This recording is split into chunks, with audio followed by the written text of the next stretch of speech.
안녕하세요. 정재한 형제입니다. 먼저 2024년 여러분의 새해를 예수님의 이름으로 축복합니다. 현재 저는 2달 동안의 베네수엘라 사역을 마치고 최근까지 하나님께 2024년 올해의 사역에 관해서 기도하고 있었습니다. 그리고 며칠 전이었습니다. 하나님께서는 저에게 2024년 한국에 무엇을 설교해야 할지에 대해서 말씀해 주셨습니다. 굉장히 구체적으로 말씀해 주셨는데 그것을 지금 이 시간에 여러분과 나눌 것입니다. 오늘부터 저는 굉장히 중요한 주제에 대해서 여러분께 설교하기 시작할 것입니다. 이것은 이 영상을 보시는 여러분이 또 나아가 한국이 열방에 복음을 전할 때 반드시 알아야 하는 것이기 때문입니다. 제가 여러분께 지금 한 가지 질문하겠습니다. 여러분, 왜 초대교회에서는 수많은 기사와 표적이 일어났는데 현대교회에서는 그 기사와 표적이 나타나지 않는지에 대해서 혹시 생각해 보신 적 있습니까? 많은 분이 베드로와 사울 등 그들은 사도였으니까 혹은 예수님의 제자였으니까 라고 대답하십니다. 그래서 많은 분이 제 사역을 보시고 신사도 운동이라고 말씀하십니다. 그러나 스테반은 집사였습니다. 그럼에도 성경은 하나님께서 그의 손을 통해서 기사와 표적을 나타내셨다고 말씀하고 있습니다. 이것은 기사와 표적이 어떠한 부르심이나 혹은 교회 안에 직책 때문에 나타나는 것이 아니라는 것을 하나님께서 저희에게 가르쳐 주시고 있는 것입니다. 다시 말해서 그들이 사도의 부르심을 받아서 기사와 표적이 나타나는 것이 아니라는 것입니다. 이 영상을 보시는 모두가 아마도 성전 미문 앞에서 안진뱅이가 치유받은 사건에 대해서 아실 것입니다. 그럼 제가 질문하겠습니다. 안진뱅이에게 어떻게 치유가 일어났습니까? 베드로 때문입니까? 저는 지금 여러분께 계속 질문하고 있습니다. 이 질문들의 답이 하나님께서 올해 저에게 설교하라고 말씀하신 주제입니다. 지금 성경을 가지고 있다면 저와 함께 사도행전 3장 3절부터 6절까지 보겠습니다. 이 부분은 성경에 표시해 두길 권합니다.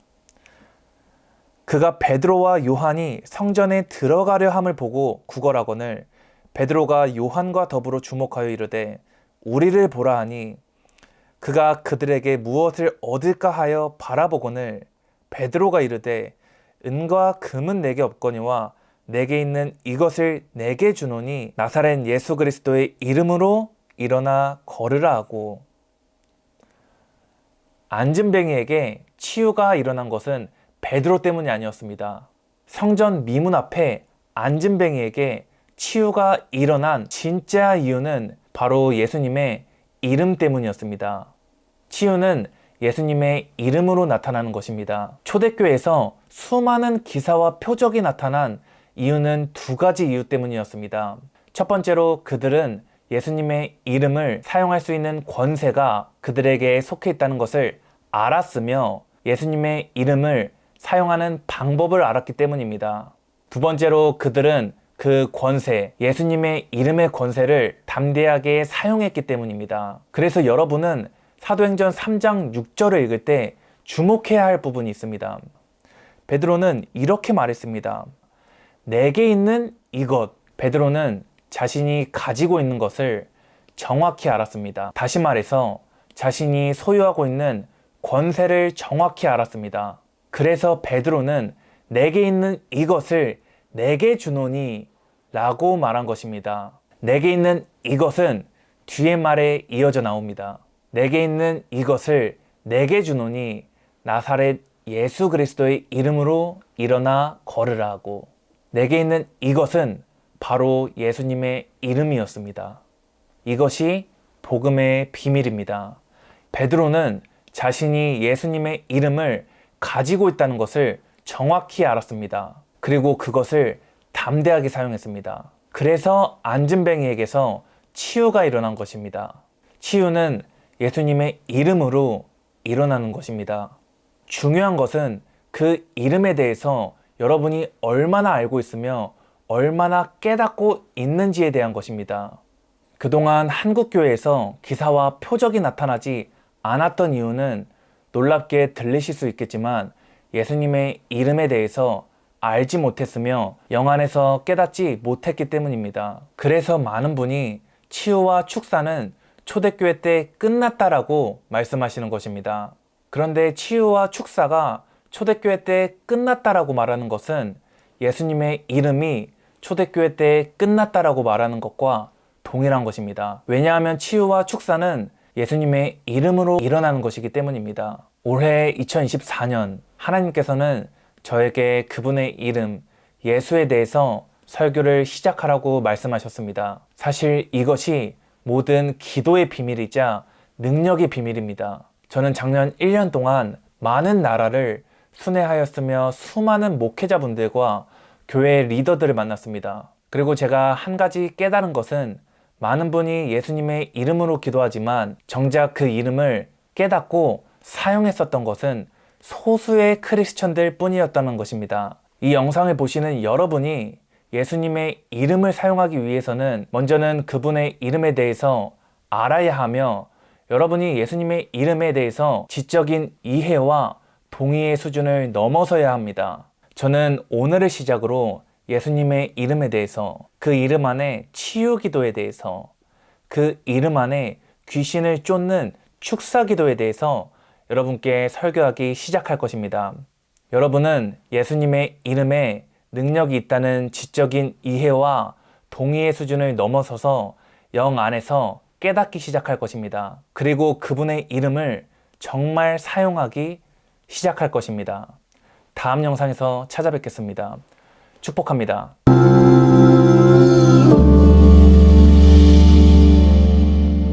수많은 설교를 해왔지만 이 주제는 그 모든 설교의 중심입니다. 왜냐하면 모든 기도의 응답 그리고 기사와 표적의 능력이 바로 예수님의 이름 안에 있기 때문입니다. 심지어 사도행전 4장 12절에서는 이렇게 말씀하십니다. 다른 이로서는 구원을 받을 수 없나니 천하 사람 중에 구원을 받을 만한 다른 이름을 우리에게 주신 일이 없음이라 하였더라.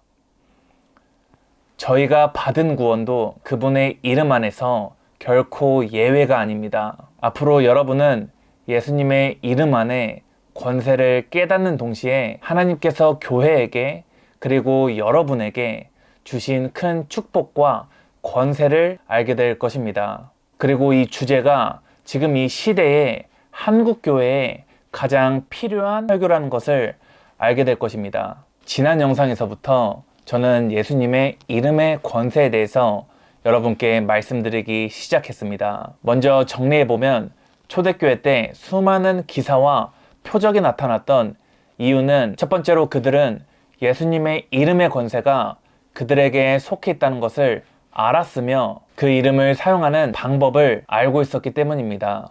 그리고 두 번째로 그들은 예수님의 이름의 권세를 그들의 영으로 깨닫고 담대하게 사용했기 때문이었습니다. 그래서 저는 사도행전 3장 6절 베드로가 이르되 은과 금은 내게 없거니와 내게 있는 이것을 내게 주노니 나사렛 예수 그리스도의 이름으로 일어나 걸으라. 이 구절을 지난 영상에서 여러분께 말씀드렸습니다. 이제는 여러분이 대답하실 수 있어야 합니다. 베드로가 말한 내게 있는 이것이 무엇입니까? 바로 모든 이름 위에 뛰어난 예수님의 이름이었습니다. 베드로는 자신에게 예수님의 이름이 있다는 것을 정확히 알았습니다. 그래서 그는 내게 있는 이것이라고 말했던 것이었습니다. 그리고 그 이름을 담대하게 사용했고 성전 미문 앞에 안진뱅이가 치유받았던 것입니다. 그리고 오늘 이어서 저와 함께 사도행전 3장 12절을 보겠습니다. 백성에게 말하되 이스라엘 사람들아 이 일을 왜 놀랍게 여기느냐? 우리 개인의 권능과 경건으로 이 사람을 걷게 한 것처럼 왜 우리를 주목하느냐?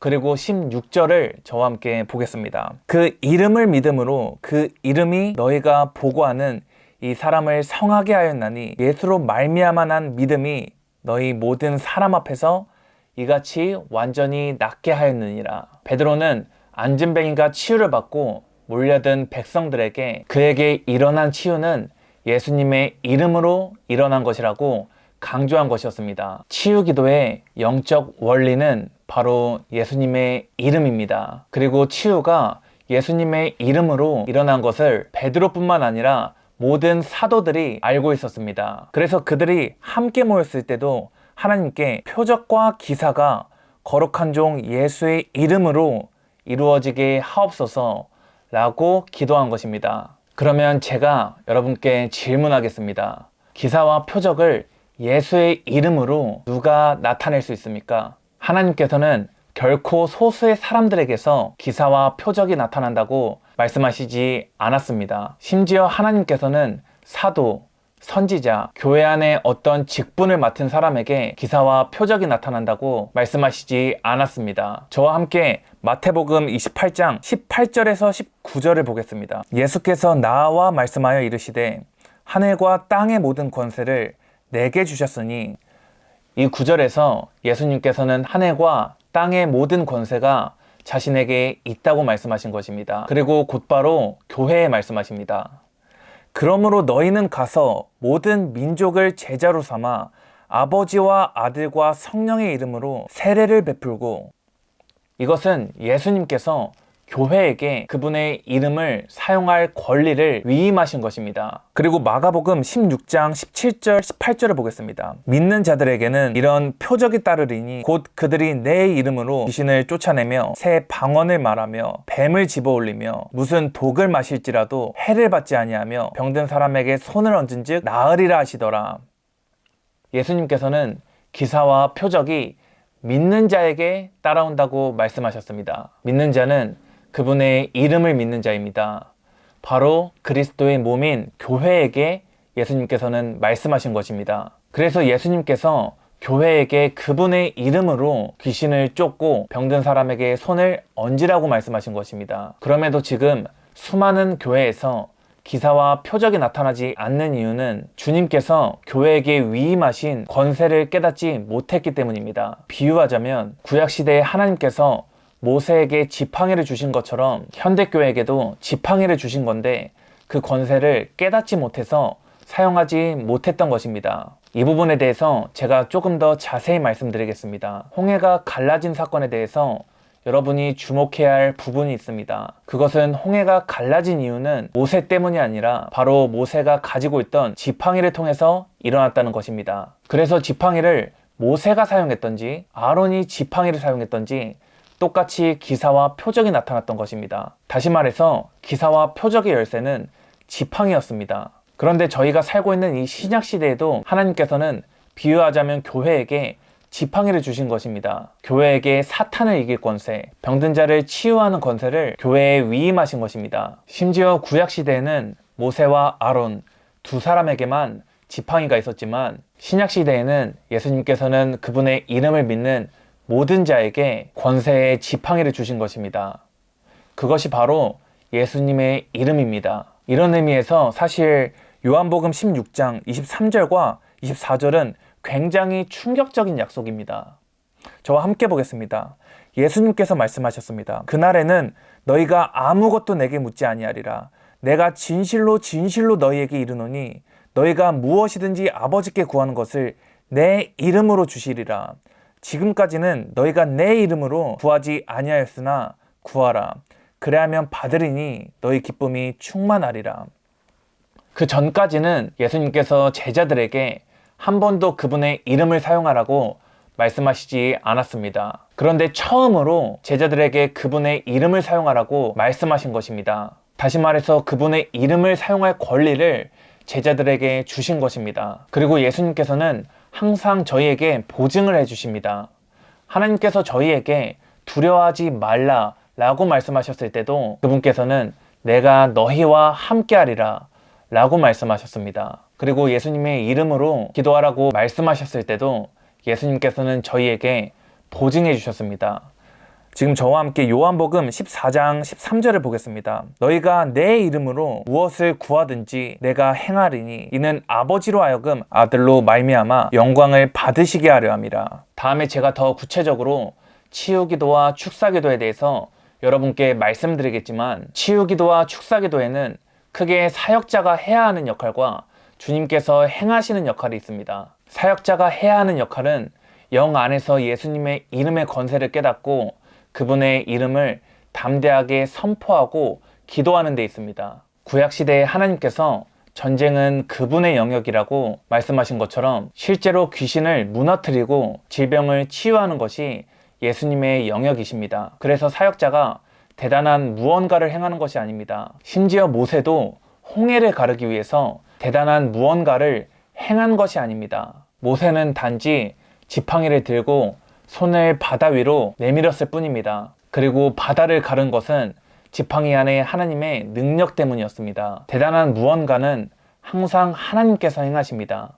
치유기도와 축사기도에서 가장 중요한 영적 원리는 사역자가 그분의 이름을 영 안에서 얼마나 깨달았으며 담대하게 사용하는지에 있습니다. 많은 분이 먼저 기름 부음을 쫓지만 기름 부음은 그 다음입니다. 여러분이 예수님의 이름의 권세를 깨닫고 주님께서 여러분을 더 큰 책임이 필요한 사역의 장으로 보내실 때 그때 기름 부음은 임하여지는 것입니다. 이 부분을 놓치면 정말 큰 혼란이 생깁니다. 대표적으로 정말 많은 시간을 기름 부음이라는 이유로 사람을 찾기 시작할 것입니다. 그러나 이것은 여러분을 향한 하나님의 온전한 계획이 아닙니다. 왜냐하면 기사와 표적을 위한 모든 것을 이미 예수님께서는 여러분에게 위임하셨기 때문입니다. 그것이 바로 그분의 이름입니다. 하나님께서는 누구보다 여러분을 통해서 기사와 표적으로 그분을 나타내고 싶어 하십니다. 그 이유는 바로 여러분이 그리스도의 몸이기 때문입니다. 예수님의 이름을 묵상하는 것을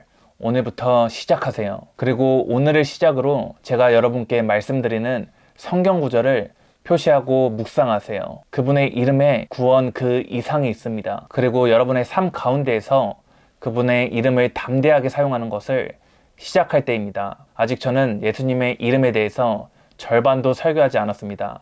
중요한 것은 제가 설교한 내용을 여러분이 소화하여 사용하는 데 있습니다.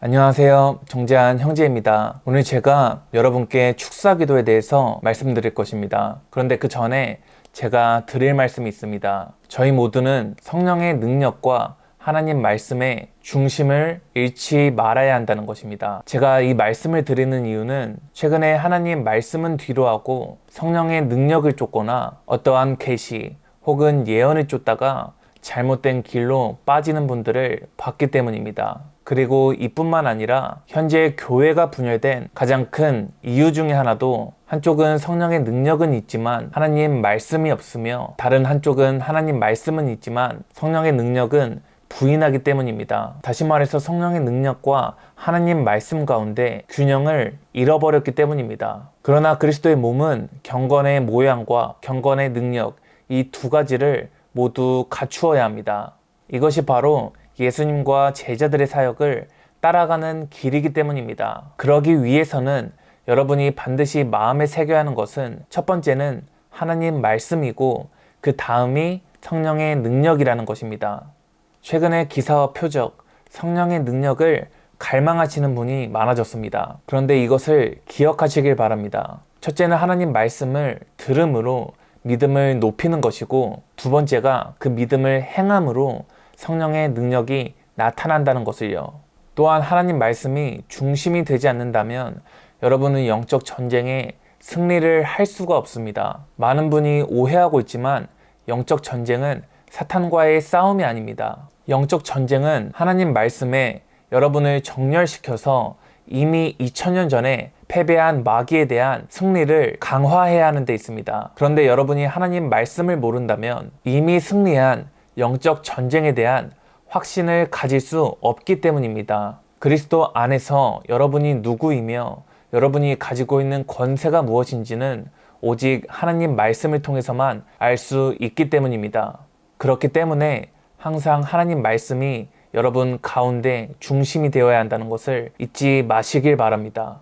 오늘 제가 말씀드릴 축사 기도 또한 하나님 말씀 밖에 있지 않습니다. 모든 답은 하나님 말씀에 있습니다. 거듭나고 설령 성령 충만함을 받았을지라도 성경에서 말씀하시는 여러분이 그리스도 안에서 가지고 있는 권세를 알지 못한다면 마귀를 패배시킬 수 없습니다. 성경은 예수님께서 그분의 이름을 사용할 권세를 교회에 위임하셨다고 말씀하셨으며 마귀는 예수의 이름으로 쫓겨나간다고 말씀하셨습니다. 사탄을 쫓아내는 유일한 방법은 예수의 이름을 사용하는 데 있습니다. 이것이 축사기도의 유일한 열쇠입니다. 아마도 많은 분이 이 얘기를 들으면 당연하지 라고 생각하시며 그냥 넘길 것입니다. 제가 사역 간증을 말씀드릴게요. 먼저 이 얘기를 말씀드리는 이유는 단순히 지적인 동의로는 여러분에게 실제가 되지 않는다는 것을 말씀드리기 위함입니다. 사역 가운데에서 제가 예수 그리스도의 이름으로 선포 기도를 할 때, 때로는 설교를 할 때에도 귀신이 드러나곤 합니다. 그러면 옆에 있는 사역자분들이 가만히 있지 않습니다. 스태프분들과 혹은 목사님들도 예수의 이름으로 귀신에게 떠나가라고 명령합니다. 그런데 귀신은 그분들의 명령을 신경도 쓰지 않는 것처럼 말을 듣지 않습니다. 조금 더 정확하게 말씀드리자면 그분들의 말을 의식하고 있는 것 같지가 않았습니다. 분명히 스태프분들과 목사님들은 거듭났으며 성령 충만함을 받았습니다. 그럼에도 마귀는 그분들의 명령에 떠나가지 않았습니다. 아마도 그분들도 예수의 이름이 권세가 있다고 생각하며 지적인 동의는 했을 것입니다. 그런데 한 번도 그 이름 안에 어떤 권세가 있는지는 들어보지 못했던 것입니다. 여러분 또한 예수의 이름을 사용하는 방법을 모른다면 마귀를 쫓아낼 수 없을 것입니다. 제가 지금 여러분께 두려움을 주는 것이 아닙니다. 여러분은 두려워할 필요도 없습니다. 왜냐하면 이것을 사용하는 권세는 바로 여러분에게 속한 것이기 때문입니다. 제가 오늘 그것을 여러분께 말씀드릴 것입니다. 먼저 예수의 이름을 사용하는 방법에는 그 사람의 믿음과 자격이 있습니다. 예수의 이름을 사용하기 전에 확인해야 할 것이 있는데 그것은 자신이 그 이름을 사용할 자격이 있는지입니다. 이것이 예수님의 이름을 사용하기 위한 조건입니다. 스게와의 7 아들들은 사도 바울이 예수의 이름으로 귀신을 쫓아내는 것을 보았습니다. 그래서 그들도 귀신을 만나서 이렇게 말했습니다. 사도행전 19장 13절입니다. 우리가 바울이 전파하는 예수를 의지하여 너희에게 명하노라. 그런데 마귀는 이렇게 대답했습니다. 내가 예수도 알고 바울도 알거니와 너희는 누구냐? 그리고 마귀는 그 7 아들들에게 뛰어 올랐으며 그들의 옷을 집어 당겼으며 찢었습니다. 그 결과 그들은 상하여 벗은 몸으로 그 집에서 도망갔습니다. 그들에게는 예수의 이름을 사용할 권리가 없었습니다. 왜냐하면 그 이름은 하나님의 자녀들에게 속한 것이기 때문입니다. 따라서 예수님의 이름을 사용하기 위해서는 먼저는 하나님의 자녀가 되어야 합니다. 또한 마음속에 고백하는 죄가 없어야 합니다. 이 부분에 대해서는 요한일서 3장 21절에서 말씀하십니다. 사랑하는 자들아, 만일 우리 마음이 우리를 책망할 것이 없으면 하나님 앞에서 담대함을 얻느니라. 만약 여러분이 고백하지 않은 죄가 있다면 담대하게 기도하지 못할 것입니다. 그리고 귀신들은 여러분들의 기도를 비웃을 것입니다. 그렇기 때문에 자신이 고백하지 않은 죄에 대해서 회개기도 또한 굉장히 중요합니다. 두 번째는 그 이름에 대한 믿음입니다. 단순히 예수의 이름에는 권세가 있지 라는 생각이나 혹은 지적인 동의로 여러분이 기도하고 명령한다면 삶에서 실제로 역사하지 않을 것입니다. 여러분이 그 이름을 사용하기 위해서는 정확히 그 이름 안에 어떤 권세가 있는지 하나님 말씀을 통해서 듣고 알아야 합니다. 또한 믿음은 감정과 감각에 의거한 것이 아닙니다. 어떨 때는 기분이 좋아서 마귀 앞에서 그 이름을 사용할 수 있고 어떨 때는 기분이 좋지 않아서 마귀 앞에서 그 이름을 사용하지 못하는 것이 아닙니다. 기억하세요. 예수의 이름에 대한 믿음은 오직 그 이름에 대한 하나님 말씀을 들음으로 생길 수 있다는 것을요. 로마서 10장 17절에서는 이렇게 말씀하십니다. 믿음은 들음에서 나며 들음은 그리스도의 말씀으로 말미암았느니라. 여러분의 믿음은 오직 하나님 말씀을 들음으로 생길 수 있습니다. 그럼 이제 저와 함께 빌립보서 2장 9절에서 11절을 보겠습니다. 이러므로 하나님이 그를 지극히 높여 모든 이름 위에 뛰어난 이름을 주사 하늘에 있는 자들과 땅에 있는 자들과 땅 아래에 있는 자들로 모든 무릎을 예수의 이름에 꿇게 하시고 모든 입으로 예수 그리스도를 주라 시인하여 하나님 아버지께 영광을 돌리게 하셨느니라. 예수의 이름은 하늘과 땅 아래에 권위가 있습니다. 그렇기 때문에 사탄 또한 예수의 이름 앞에서 무릎을 꿇어야 합니다. 여러분은 성경을 통해서 사탄이 초대교회 때 얼마나 예수의 이름을 두려워했는지 알 수 있습니다. 저와 함께 사도행전 4장 16절에서 18절을 보겠습니다. 이 사람들을 어떻게 할까? 그들로 말미암아 유명한 표적 나타난 것이 예루살렘에 사는 모든 사람에게 알려졌으니 우리도 부인할 수 없는지라. 이것이 민간에 더 퍼지지 못하게 그들을 위협하여 이후에는 이 이름으로 아무에게도 말하지 말게 하자 하고 그들을 불러 경고하여 도무지 예수의 이름으로 말하지도 말고 가르치지도 말라 하니.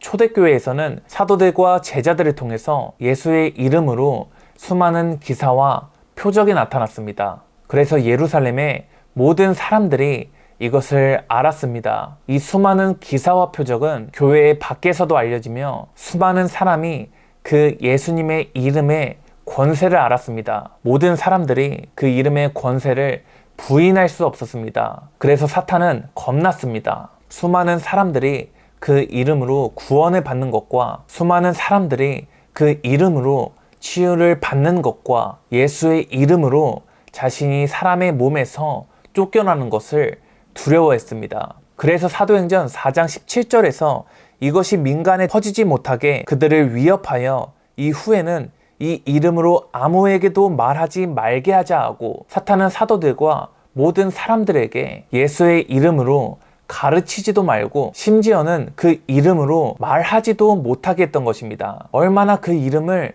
무서워했는지 초대교회 때는 예수의 이름으로 무언가를 말하지도 못했던 것입니다. 사탄이 두려워하는 사람이 있다면 그것은 거듭나고 성령 충만함을 받은 사람이 아닙니다. 그리스도 안에서 예수의 이름의 권세를 깨닫고 그 이름의 권세를 이 땅 가운데 행하는 자들입니다. 귀신을 쫓는 권세, 사탄을 무릎 꿇게 하는 권세는 예수의 이름 안에 있습니다. 그리고 예수님께서는 그 권세를 교회에 위임하신 것입니다. 그렇기 때문에 저희는 모든 기도를 예수의 이름으로 하고 성령 또한, 구원 또한 그분의 이름을 통해서 받습니다. 축사기도 또한 예외가 아닙니다. 비밀은 예수의 이름 안에 있습니다.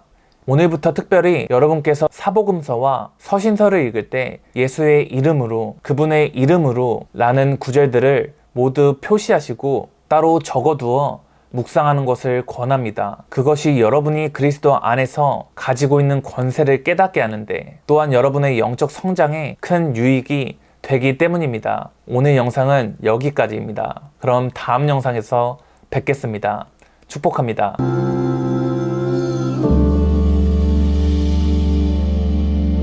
안녕하세요. 정재한 형제입니다. 오늘 제가 치유기도에 대해서 처음으로 설교를 할 것입니다. 이 영상의 목적은 두 가지가 있습니다. 첫 번째는 여러분이 치유를 받을 수 있도록 여러분의 믿음이 성장하는 데 있습니다. 두 번째는 그동안 여러분이 자신의 감정과 생각으로 혹은 습관적으로 기도를 해왔다면 이제는 하나님 말씀 가운데 올바르게 기도하는 데 있습니다. 먼저 치유를 받는 방법은 다양합니다. 여러분은 기름 부음으로 치유를 받을 수 있습니다. 대표적으로 혈류병 여인은 예수님의 옷을 붙잡았을 때 기름 부음이 그녀에게 임하였고 치유를 받았습니다. 이것이 바로 기름 부음으로 인한 치유입니다. 또 여러분은 하나님 말씀을 단순히 믿음으로 치유받을 수 있으며 사역자의 기도와 안수를 통해서 치유를 받을 수 있습니다. 그런데 이 가운데 여러분의 믿음이 중요한 것은 치유를 받는 것뿐만 아니라 치유를 유지하는 것은 바로 여러분의 믿음에 있기 때문입니다.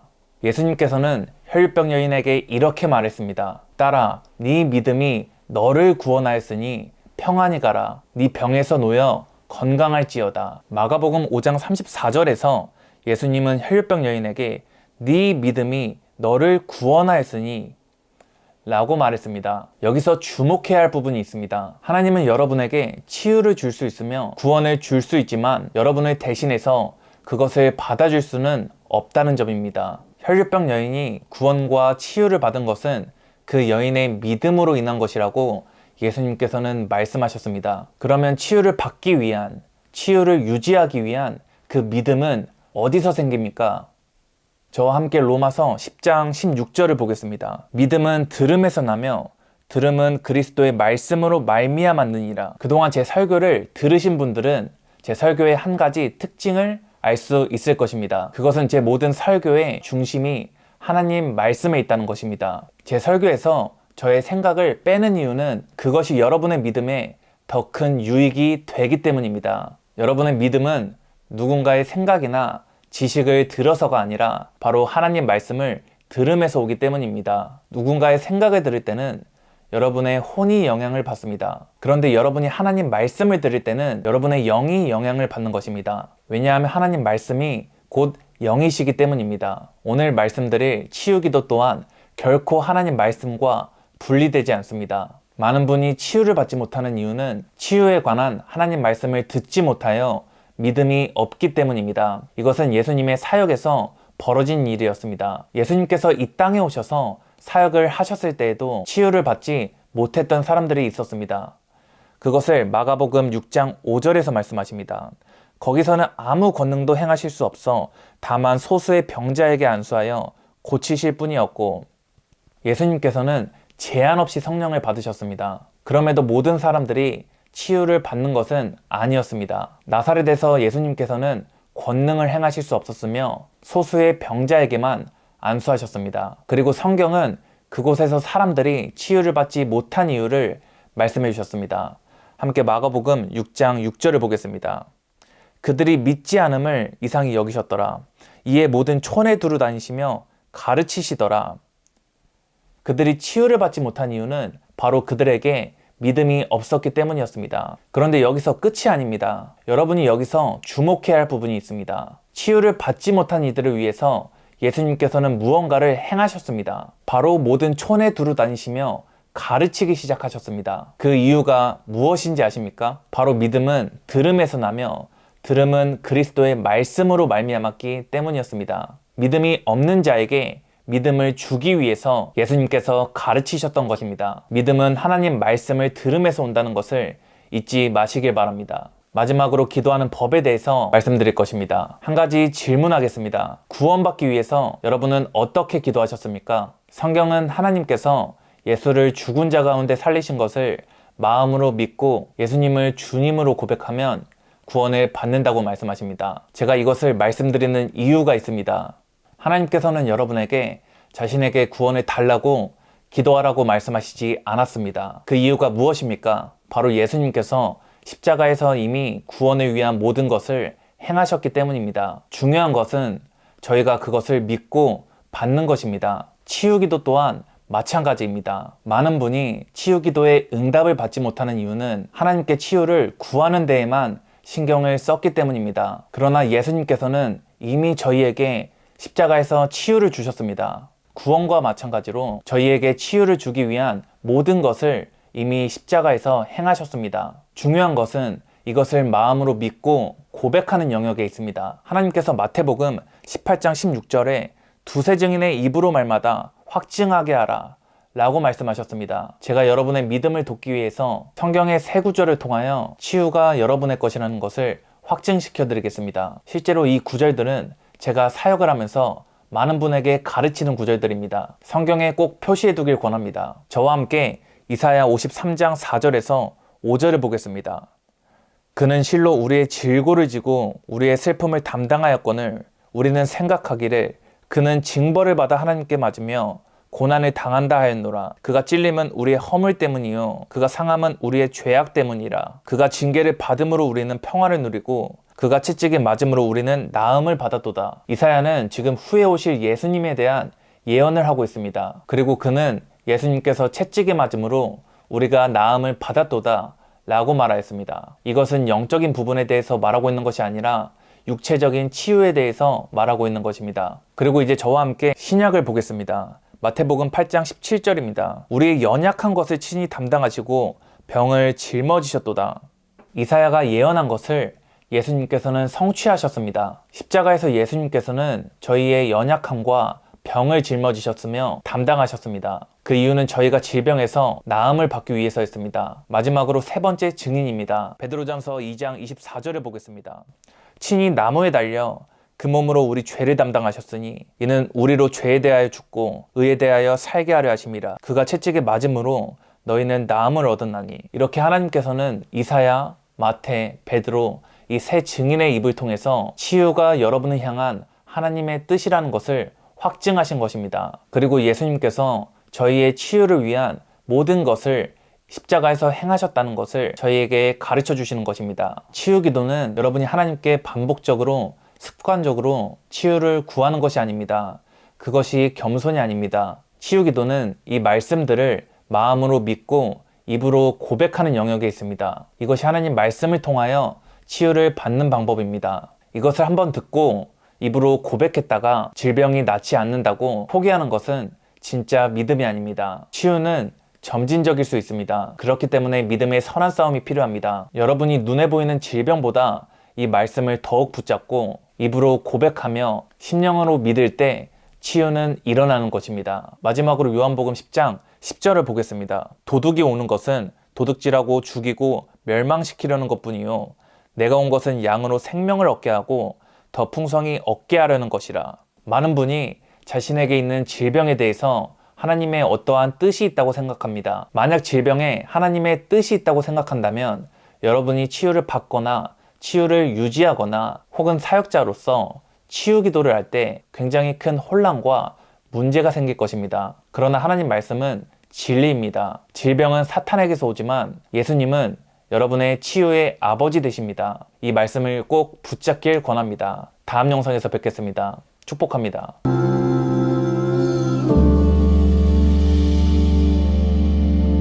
지난 영상에서 저는 치유를 받고 유지하는 믿음과 기도하는 방법에 대해서 말씀드렸습니다. 기도하는 방법에 대해서는 하나님께 구하는 영역에 집중하는 것이 아니라 치유를 받는 영역에 집중하는 것이라고 말씀드렸습니다. 그리고 제가 여러분께 그 이유도 말씀드렸습니다. 왜냐하면 예수님께서 이미 십자가에서 구원뿐만 아니라 치유를 위한 모든 것을 행하셨기 때문입니다. 이 부분을 깨닫는다면 베드로가 왜 성전 미문 앞에서 예수의 이름으로 아버지께 치유를 구한 것이 아니라 안진뱅이에게 예수의 이름으로 일어나라고 한 것을 조금 더 잘 이해하실 수 있을 것입니다. 또 예수님께서는 병든 자에게 그분의 이름으로 손을 얹으라고 말씀하셨습니다. 병든 자 앞에서 치유를 구하라고 말씀하시지 않았습니다. 예수님께서는 이미 치유를 위한 모든 것을 다 행하셨기 때문입니다. 예수님께서 십자가에서 채찍질을 맞음으로 저희가 나음을 받은 것입니다. 이 부분에 대해서 저는 베드로전서 2장 24절과 마태복음 8장 17절 그리고 이사야서 53장 4절에서 5절 이렇게 성경의 새 증인의 말을 통해서 치유는 여러분에게 속한 것이라고 제가 확증해 드렸습니다. 지난 영상을 시청하지 않았다면 전 영상을 꼭 보시길 바랍니다.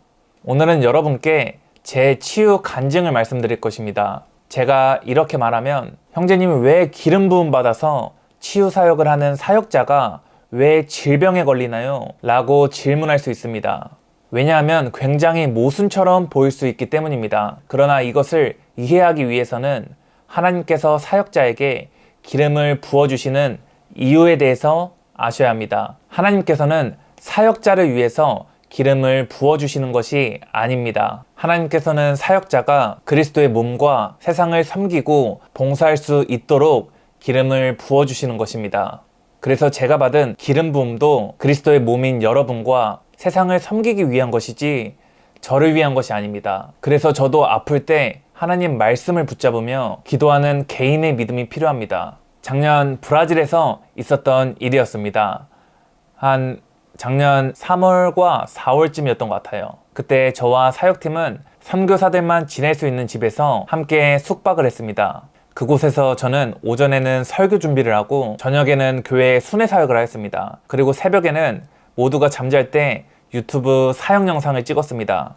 여러분이 시청하셨던 소수의 크리스천만 아는 기도하는 방법 영상들이 그곳에서 찍은 것입니다. 그래서 여러분이 제 영상을 보시면 굉장히 조곤조곤하게 설교하는 것을 확인하실 수 있어요. 그 이유가 그곳에서 이제 찍을 곳이 거실밖에 없었었는데 낮과 저녁에는 사람들이 많기 때문에 찍지 못하고 가능한 시간대가 새벽밖에 없었기 때문입니다. 그런데 제가 그렇게 한 달 정도 생활을 하다가 몸살에 걸렸습니다. 정확히는 몸살이 걸리기 전에 배탈이 있었었는데 몸살이 동반된 상황이었어요. 장염에 걸려서 그것이 열로 이어진 것 같아요. 처음에는 크게 아픈 것이 아니어서 그냥 지나갈 감기 정도라고 생각을 했었습니다.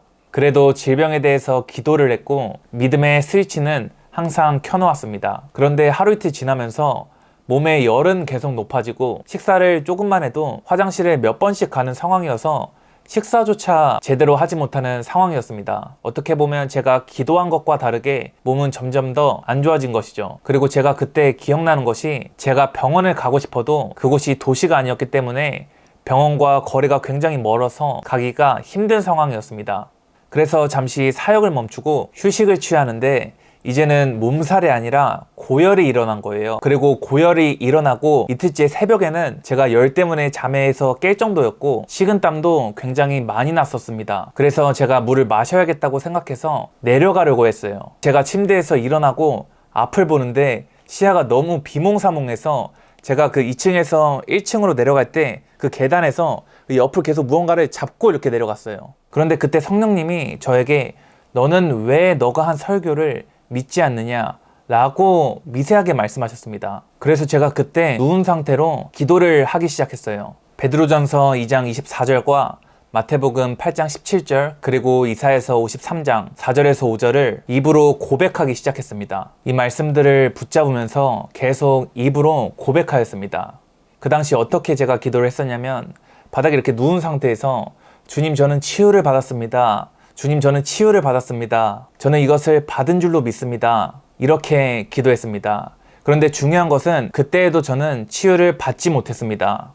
오히려 몸이 너무 아파서 정말 육체는 살려달라고 외치고 싶었습니다. 정말 살려달라고 외치고 싶은 것이 목 끝까지 올라왔었습니다. 실제로 저는 그때 정말 나는 오늘 죽겠다라는 생각을 했었을 정도로 제 삶에서 가장 큰 믿음의 싸움이었습니다. 그런데 저는 그때 정말 몸이 아파도 하나님 말씀은 진리이기 때문에 받은 줄로 믿기 시작했습니다. 생각뿐만 아니라 마음에서 그것을 믿기 시작했습니다. 그리고 제가 하나님께 찬양을 하기 시작했어요. 주님 감사합니다. 저는 치유를 받았습니다. 제가 정말 그때 누운 상태로 두 팔을 올리면서 계속 주님을 찬양했어요. 그리고 정말 기절하듯이 잠에 들었습니다.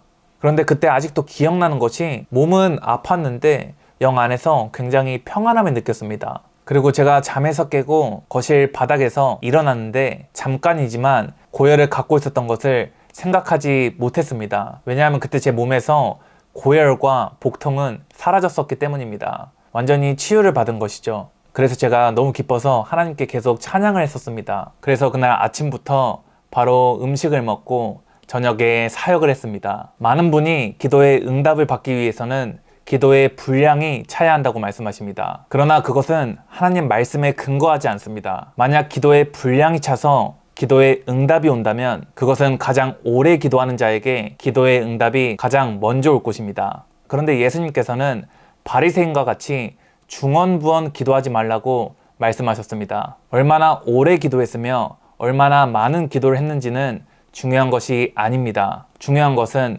그것을 받은 줄로 믿는 것입니다. 그리고 여러분의 심령이 그것을 믿는다면 여러분은 분명 하나님을 찬양하기 시작할 것입니다.